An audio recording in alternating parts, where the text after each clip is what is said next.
누가 용서받은 자인가라는 제목으로 말씀을 나누겠습니다.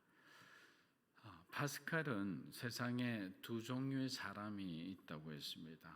하나는 의인이라고 생각하는 죄인이며 다른 하나는 죄인이라고 생각하는 의인, 즉 용서받은 죄인이라는 것입니다.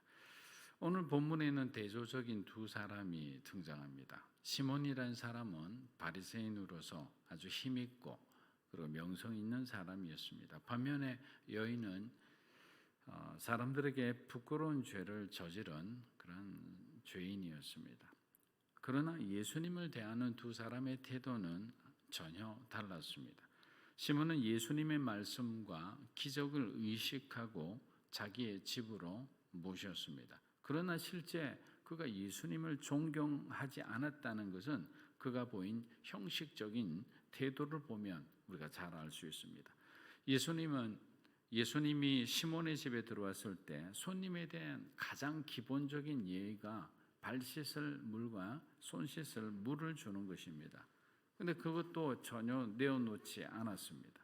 어쩌면 그는 예수님을 은근히 모욕하고 있었는지도 모릅니다.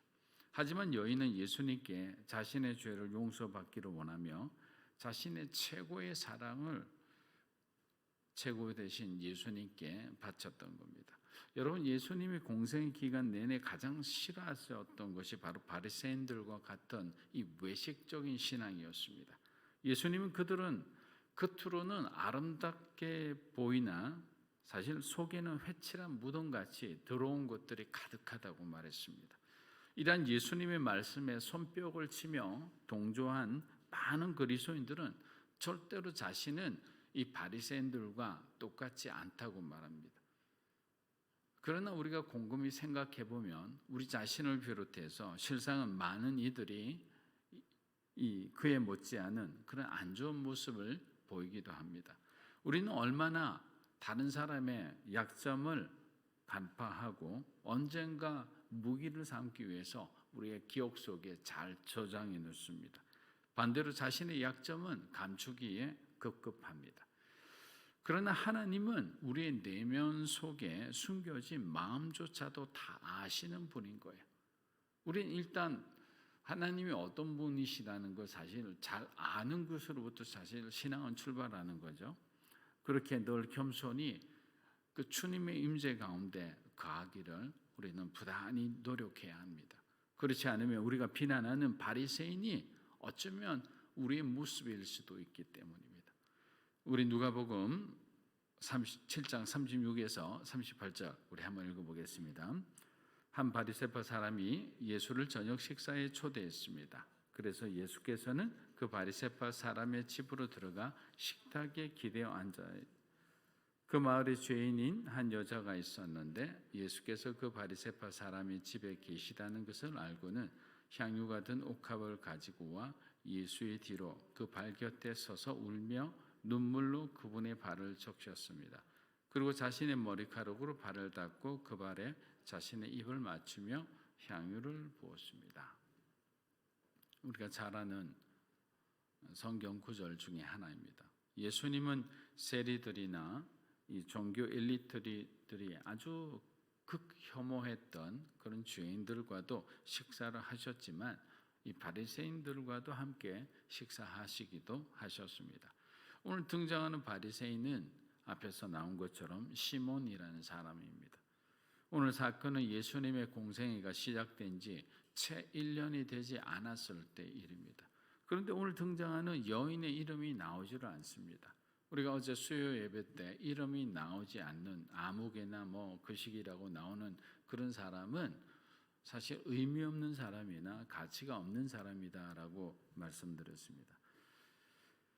하지만 이 여인은 바리새인을 비롯해서 마을 사람들이 경멸하는 이러한 죄를 지은 사람이면 틀림이 없습니다. 그러나 그녀는 예수님의 메시지를 들었고 중요한 것은 새 사람이 되기로 작정했다는 겁니다. 그래서 우리는 항상 우리의 현재가 중요한 것이 아니에요. 신앙은 우리의 미래를 바라보는 거예요. 현재는 정말 답이 없는 그런 어떤 인생을 살아가는 사람이라 하더라도 자신이 주어진 그 인생의 시간 동안에 예수 그리스도를 만나면 그 사람은 정말 복된 인생을 살아가는 거예요. 그렇기 때문에 그리스도인들은 또 하나님의 교회는 그 미래를 바라보고 복음을 전하는 겁니다. 언젠가 우리 자녀가 변화되겠지. 언젠가 우리 친구가 예수를 믿고 나와 함께 교회를 다니겠지. 이거 다 미래에 대한 얘기예요. 근데 우리는 현재의 모습을 보고 그냥 질려서 그 사람을 포기하기 쉽습니다. 그렇다면 우리가 어떻게 구원받았는지를 되돌아봐야 합니다. 모태신앙으로 태어난 사람도 마찬가지예요. 모태신앙으로 태어났지만 인격적으로 하나님을 만나지 않았던 그 시간에 그 과거는 사실은 휴지 조각과도 같은 거예요. 왜 그 시간에 그 믿음 가지고는 구원받지 못하는 거예요. 그러나 인격적으로 여러분들이 살아계신 하나님을 만나는 순간부터 여러분의 인생은 새롭게 나이를 먹기 시작하는 거죠. 새로운 인생인 거죠. 성경에서 늘 말하는 게 비포 애프터가 있는 거예요. 예수님을 만났을 때와 만나지 않았을 때죠. 만나고 난 후와 만나기 전과는 확연히 달라야 되는 거죠. 그녀는 예수님의 메시지를 들었을 겁니다. 그러고 난 뒤 정말 이분이라면 자신의 인생을 이 정말 처절한 이런 어떤 죄인의 삶을 변화시켜 주실 것이라고 믿었던 거죠. 그러니까 예수님 얼마나 만나고 싶었을까요? 그때 바리새인 시몬의 집에 예수께서 머물고 계시다는 소식을 듣고 그녀는 자신의 전 재산과도 같은 그 향유를 들고 한 걸음에 달려온 겁니다. 여러분, 여러분의 물질이 흐르는 것을 보면 또 여러분의 재능이 어떻게 기부되는 것을 보면 우리가 하나님을 사랑하는 그 척도를 간접적으로 알 수가 있습니다. 이 여인은 그냥 빈손으로 갈 수도 있었지만 빈손으로 가지 않았어요. 자기가 갖고 있는 최고의 것, 최선의 것을 가지고 주님 앞에 가서 그 죄사함의 은혜에 감사하러 간 거죠. 자신을 살려준 그분께, 구원해 주신 그분께 달려간 겁니다. 사랑하는 여러분, 이 상황을 한번 생각해 보십시오. 종교적으로 엄격하고 까다로운 바리새인의 집에 초청받지 않은 사람이 함부로 들어가는 것도 어려운데 그것도 죄인의 낙인이 찍힌 이 여인이 들어간다는 것은 당시 문화적으로는 상상도 할 수 없는 일이죠. 저는 오늘 누가가 이 담대한 여인을 통해 무엇을 말하고자 하는지 우리들이 잘 이해했으면 합니다. 그녀는 예수님을 만나기 위해서 어떤 수모와 멸시를 당하리라는 것을 이미 각오하고 나갔던 거예요. 신앙은 바로 이런 거예요. 주님을 위해서라면 우리가 세상 사람들에게 오해받아도 좋은 거예요. 사람들에게 멸시받아도 그냥 that's okay. 아무런 일이 없는 거예요. 근데 우리는 그런 어떤 내 체면을 생각하는 순간부터 내 신앙은 떨어지기 시작하는 거예요. 열심히 달려가던 내 믿음이 그냥 멈춰버리는 거죠. 근데 이 여인은 자신은 중요한 것이 아니에요. 그래서 여러분, 복음이라는 것은 자기가 사라지는 거예요. 예수 그리스도만 남는 거예요. 그것을 누가 제일 잘 이야기해 줬습니까? 바로 세례 요한이잖아요. 세례 요한이 뭐라고 했습니까? 자신은 사라지는 사람이라 했어요. 예수님은 떠오르는 존재라 했습니다. 그분은 날로 흥해야 된다는 거예요. 그것이 복음이고 그것이 그리스도인이고 성도의 올바른 영적인 자세라는 거죠. 즉 주님을 위해서는 어떤 대가라도 지불할 준비가 되어 있었습니다. 이것이 어쩌면 그리스도인의 모습이라 할 수 있습니다. 설사 주님을 자신이 못 만난다 할지라도 주님께로 가까이 가서 그분께 감사하고 싶은 마음뿐이었던 것입니다. 그는 예수님 뒤에 서자마자 하염없이 눈물을 흘리기 시작합니다. 그 눈물이 떨어져 주님의 발을 적실 정도였습니다. 이제 더 이상 죄를 짓지 않고 주님만을 따르겠다는 그 여인의 맹세처럼 들립니다. 그리고 자신의 머리카락으로 주님의 더러워진 발을 닦기 시작합니다. 죄인이라 불리우는 이 여인은 자신을 바닥까지 낮춤으로 주님을 향한 아름다운 헌신을 보여줬어요. 사람들의 차가운 시선이 여인의 마음을 찔렀지만 그녀는 끝까지 참고 주님 앞에 섰을 때 예수님은 그 여인을 칭찬하시고 뭐라고 얘기하셨어요? 내 죄 사함을 받았느니라 했어요. 예수님은 지금 계속적으로 자기 자신을 이렇게 공개적으로 드러내기 시작하는 거죠. 말씀을 하심으로 그 여자는 이 죄의 멍에로부터 벗어났을 뿐만 아니라 그의 영혼이 구원을 받았던 겁니다. 사랑하는 여러분, 은혜 받은 자는 담대하게 됩니다. 주엘이라면 그침없이 해낼 수 있는 이런 믿음을 가지게 되는 거예요. 더 이상 사람의 시선은 두려워하지 않는 거예요. 우리가 살다 보면 사람들의 눈치를 많이 보게 됩니다. 그리고 그 사람들이 어떻게 평가할까 두려울 때도 있죠. 그런데 그 고비를 우리가 넘기게 되면 정말 진정한 그리스도 안에서의 자유를 느끼게 돼요. 그 자유를 느끼기 위해서는 사람보다 하나님을 더 크게 봐야 되죠. 온전하게 주님한테만 우리가 초점을 맞춰보세요. 그 사람들이 주변에서 뭐라고 하는지 들리지가 않죠. 주님이 나에게 하시는 말씀에만 우리는 귀를 쫑긋하고 이렇게 귀 기울이고 있기 때문에, 물론 거기까지 가기는 굉장히 어려운 시간들을 겪어야 되겠죠. 그러나 절대로 포기하지 마세요. 하나님께 집중하고 하나님과 동행하고 그분의 임재 속에 누구나 충분히 살 수 있다는 겁니다. 바로 이 여인이 그렇게 보여주었잖아요. 누가복음 7장 우리 39에서 40절 한번 보겠습니다. 예수를 초대한 바리새파 사람이 이 광경을 보고 속으로 말했습니다. 만약 이 사람이 예언자라면 자기를 만지는 저 여자가 누구며 어떤 여자인지 알았을 텐데 저 여자는 죄인이 아닌가. 예수께서 그에게 말씀하셨습니다. 시몬아, 내게 할 말이 있다. 그가 대답했습니다. 선생님, 말씀하십시오. 자, 이 광경을 보고 있던 바리새인 이 시몬은 이 상황을 이미 단정하고 있는 거예요. 뭐라고 단정하느냐?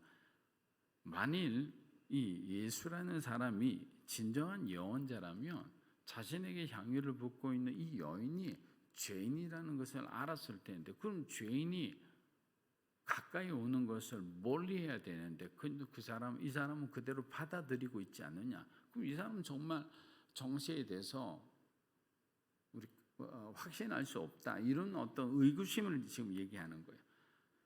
여자에 대해서는 그 어떤 동정심도 없이 비판적인 태도를 취한 시몬을 바라본 예수님은 그를 부르십니다. 예수님이 종종 하나님께 빚진 자들에 관해서 언급하시기도 했습니다. 오늘 예수님의 이 데나리온 비유에 대해서 우리는 두 가지를 주목해야 됩니다. 첫째는 빚이 있는 자와 없는 자에 대해서 말씀하신 것이 아니라 크게 빚진 자와 적게 빚진 자에 대해서 예수님이 비교하며 말씀하신 것이라는 거예요.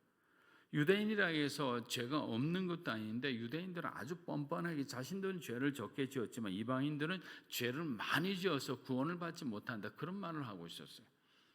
둘째는 어떤 관점이냐? 예수님이 누가 더 사랑받았느냐라고 말한 것이 아니라 누가 더 사랑하겠느냐라고 물으셨어요.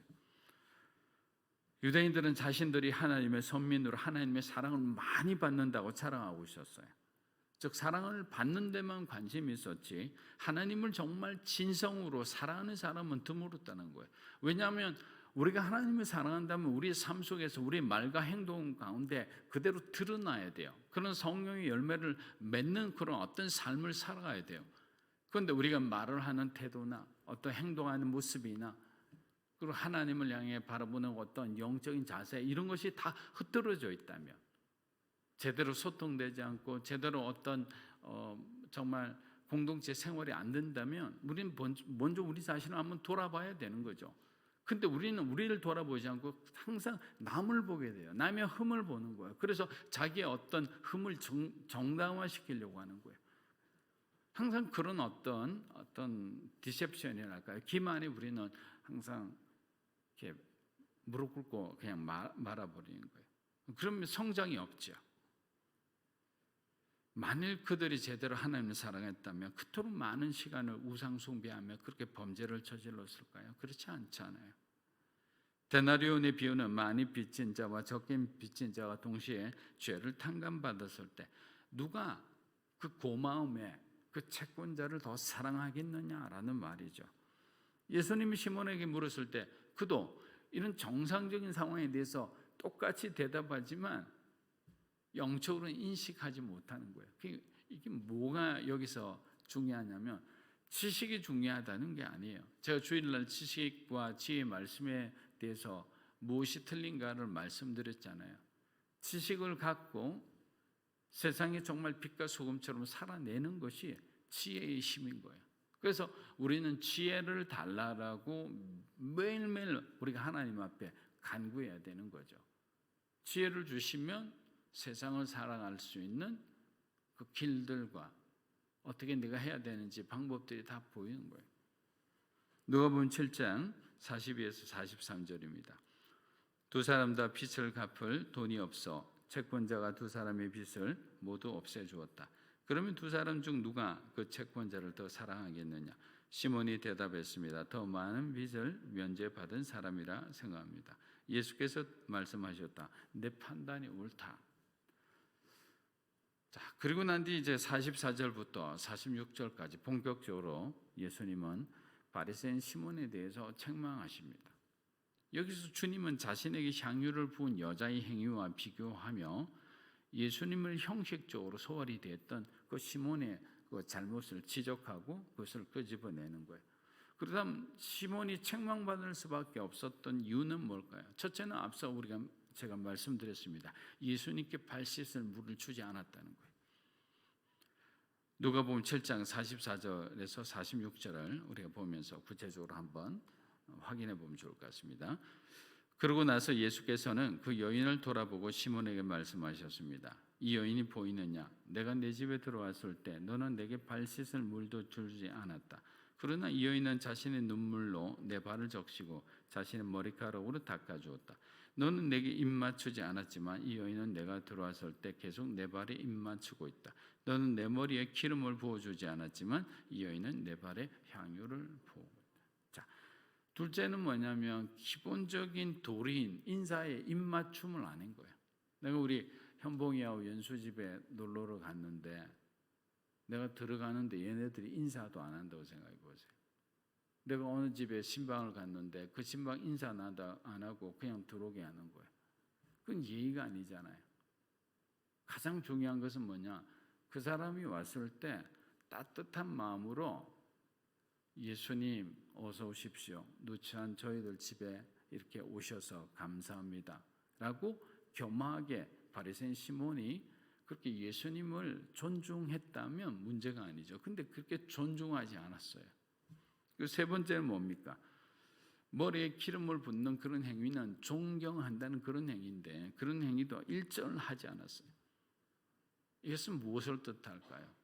아직까지 이 시몬은 예수님을 메시아로 생각하지 않아요. 그러나 예수님이 하신 말씀과 예수님이 행하시는 그 놀라운 기적과 표적과 이적이 있기 때문에 그리고 민심이 예수님으로께로 쏠리고 있기 때문에 같이 그런 어떤 흐름에 한번 타보고자 그분을 탐문하고자 자신의 집에 초청했던 거예요. 그런데 자존심이 있으니까 또 보암직하지 않잖아요. 예수님의 모습이.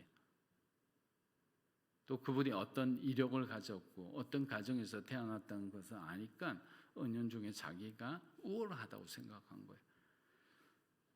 여러분 사역을 하다 보면 저도 일본에서 그런 느낌을 많이 받았다가 그 마음도 내려놨는데 일본에 처음 가면 한국 사람에 대해서 기본적으로 이렇게 아래로 보는 그런 경향들이 있어요. 우리도 그들을 아래로 봅니다. 서로 아래로 보는 거야. 근데 그것이 굉장히 자존심 상하는데 자존심 상하면 하나님의 일을 할 수가 없는 거야.